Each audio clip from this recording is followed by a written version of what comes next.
How are banks able to sponsor Super Bowls? How are banks able to be one of the largest buildings in the entire country? How are banks able to be the wealthiest organizations in the entire world?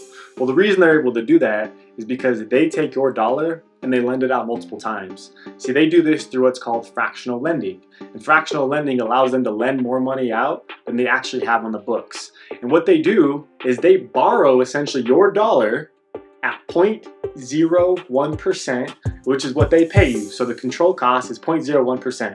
Then they go out and lend that same dollar at 4%, 5%, 6%, sometimes even 26% when it comes to credit cards.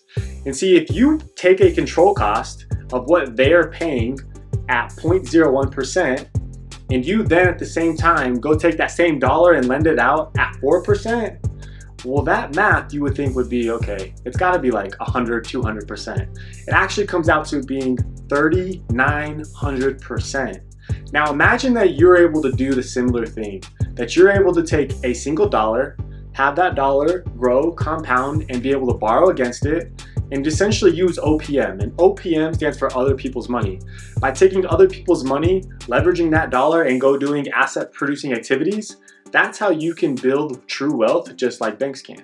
And so how you could do that is using a foundational tool called overfunded whole life insurance. By using overfunded whole life insurance, we can essentially take your dollars, put in a vehicle that's safe, that compounds, and that you have access and liquidity to.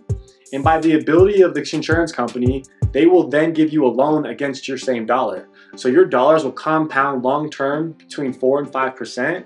And as that dollar is still growing and compounding, you can then use that same dollar as collateral to then go get you a rate of return of something greater than what you're borrowing at.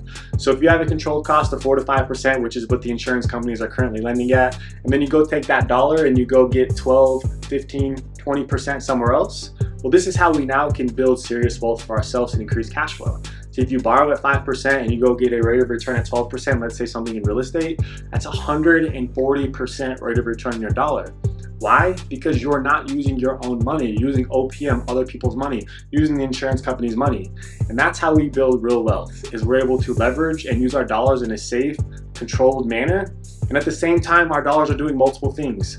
It grows and compounds, and I use that same dollar over here to build wealth. And at the same time, there's tons of tax advantages within overfunded whole life insurance as well. So with that being said, do exactly what banks are doing, use OPM, other people's money.